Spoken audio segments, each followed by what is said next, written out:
let's give these eyebrows a natural oomph. First thing we do is feel around in the eyebrows. I call this my eyebrow reading. So you can see I'm using my pinky to feel around underneath the orbital bone. There's a ridge under there. That's typically right around the area we want to see the hair coming out of the skin. Unless there's an accident, then everyone's skull should be fairly symmetrical. It's the muscles in the face when we move that creates a lot of the asymmetry. Right there, when you saw her eyes open, you saw her eyebrows kind of perk up a little bit. That's very important to pay attention to while the client is laying down as well as sitting up. So I'm feeling the sides of her orbital bone, and as I'm feeling with the bone, I'm looking at where the hairs are coming up out of the skin. I can see if one area is a little bit thicker, one area is a little further away from the nose. In this area right here, the front, we want to measure from the niche of the nose to about the inner canthus of the eye. There is a sweet spot right there that we mark the front, and everything is adjustable once the client sits up. So these are upside down preliminary markings that we make to visually get something that is perfectly imperfect, a very organic flow to the eyebrow. Now, what we are going to do is start looking at how we're going to fill this in. We take very evenly spaced out hair strokes while following the hair growth of the natural brow. You want to pay close attention to where natural hair is growing and then where it also starts to thin out. You're going to also identify where the spine of the brow is while you're drawing. The spine of the brow is where the top of the hairs meet the bottom of the hairs, and that's where you're going to create the merge of each of the strokes from upper to lower. You can see my pencil strokes are a little thick, but as we work, they're going to be much more thin and the appropriate color, of course. And I'm going back in doing a little finesse on lengthening, seeing how the strokes lay with how her natural hair follicle lies, and making adjustments accordingly.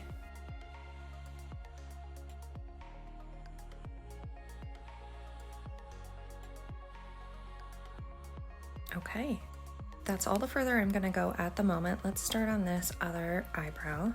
Stretching the skin a little bit so that the pencil applies better is always helpful. I'm following her natural hair, moving along equal spaced out hair strokes while following her natural guideline. The eyebrows are telling you already where to go. You just have to stay organized with it, and I am putting a few secondary strokes in there to make it look a little bit more full, but we have to be careful with placing our strokes, actually tattooing them too close. If there's anything I've learned in the 16 years of my career, it is creating an eyebrow that is appropriate in length as well as pointing towards the top half of the ear. If it's pointing towards the top half of the ear, it will age gracefully. If they're pointing downwards or too long term, the eyebrow will actually start to look very saggy and close the eyebrow in, and it's permanent in most cases, so we want to be careful and think about what we're doing for long term. Now I'm going back to the other eyebrow. I do want to pull the strokes I made for the upper brow a little bit higher, but again, these are just blueprint hair strokes, and we are going to look at symmetry once we sit her up, make any adjustments. It's awesome that these hairs at the top are there, and they can be a very soft entryway into what is being tattooed, which creates more density in the brow. So having that kind of halo softness is not a bad thing. So we have sat her up, and this is the final drawing where we are going to tattoo the first hair stroke, which the footage seems to be gone from that. So now I'm testing the hair stroke. I'm using a little micro brush, a tiny little bit of numbing topical, and just wiping away the first hair stroke that I did. It is very light, which is totally fine. She's not completely numb, so it's okay to be light-handed, but you still want to see your stroke. Each stroke that you end up doing, you want to start in the middle of the hair stroke and work your way out to the outer edge. Then start in the middle of the hair stroke, then work your way out to the outer edge, if that makes sense. You'll see me work here on another hair stroke right in the middle of the stroke I made with the pencil and gliding it back towards the center, towards the spine of the brow. And then I move to the center of the stroke again, and I will continue the line to the outer edge of that hair stroke and the outer edge of the brow, creating a tapered look. Don't forget, every time you make a stroke, you want to test the stroke. This will allow you to hone in on the speed of your machine, the hand speed, your needle depth, etc., before moving on doing the whole eyebrow, and then you wipe away your painstakingly perfect eyebrow mapping. Here you can see a little bit of a close-up. I'm going from the center of the hair stroke out and then coming up out of the skin. I'm going to continue to do that the whole way through the eyebrow. When you're working on the eyebrows, you want to keep in mind that the tails of your eyebrow are much more of a thin skin. You want to be very careful as you start moving towards the center of the brow into the front of the brow. The skin does get a bit more dense in its thickness, so you'll need to make an adjustment and also check your line work as we've been doing. 3-point stretches. So while you're stretching the skin, I'm using my fingers to stretch the skin in 3 directions. My left hand is using my index and my thumb, and then I'm using my pinky to pull down on the eyebrow onto the eyelid while anchoring myself.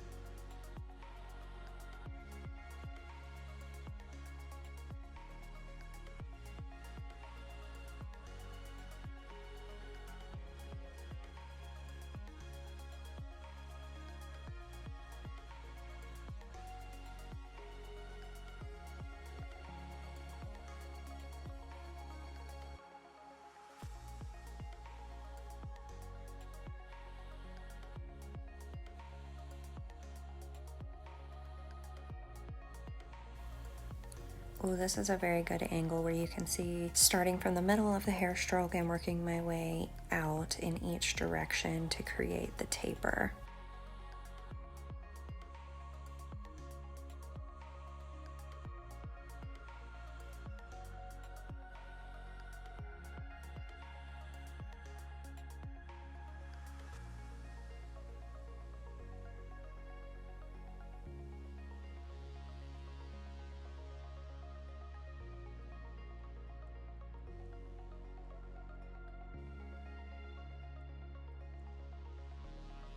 All right, let's see our gentle first pass results. I use hypoallergenic baby wipes. And see if we get in there nice and close. Yeah.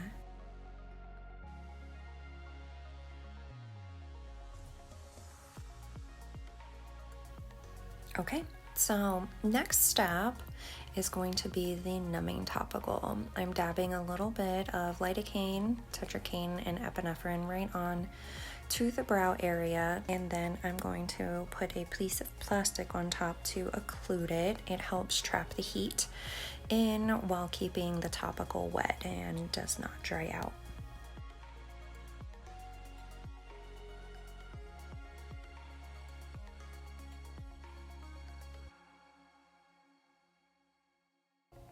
You can see in the shot that there's a little bit of a white halo starting. That is the numbing topical starting to take effect. The epinephrine actually closes down the blood vessels to prevent any type of excessive bleeding. It kind of helps keep that at bay.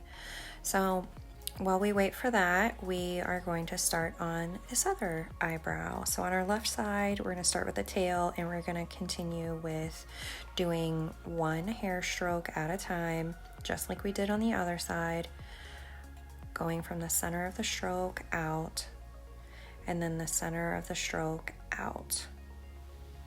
I'm being so careful here that the first time I did it, it actually did not take. I could see a little bit of the scratch. It probably didn't come up on camera, but I wanted to go back over it just a little bit more to give a little bit more saturation. And that just might be what you have to do. On this part of the eyebrow, it's so thin, you just want to be as modest as possible with your hand pressure.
We go. There is the first pass of our nano brows.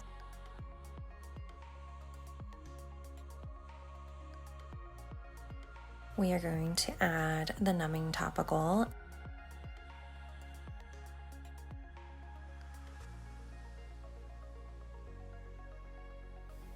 The plastic wrap to occlude.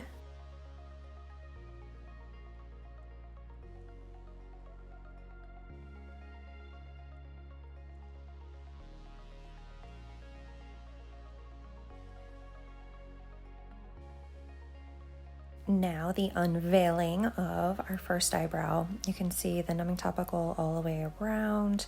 It is very blanched, and that visually lets us know that they are numb.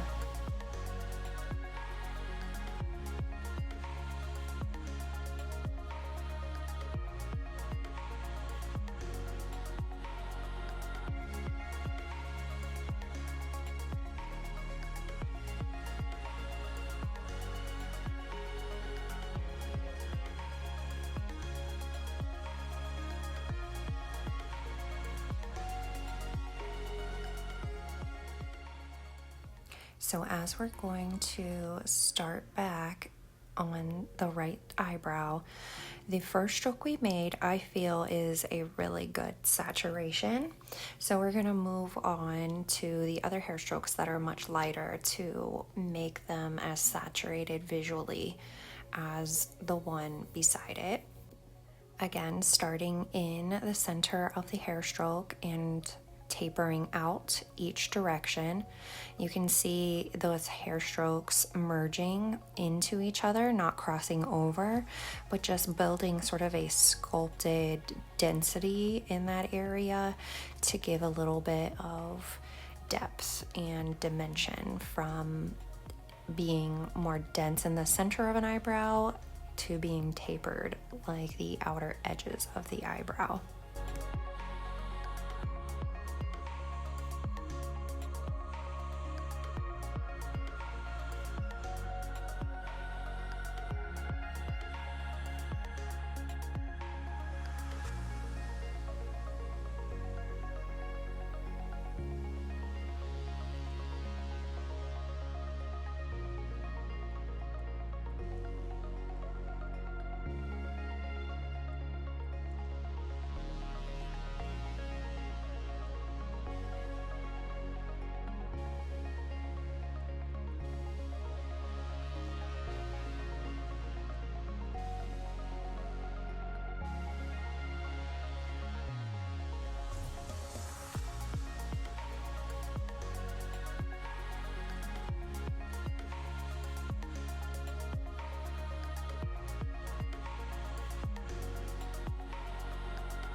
You will continue to do this through each eyebrow, creating the amount of saturation and the depth and the dimension that you need while paying attention to the problem areas in your client's brows that need a little bit of oomph.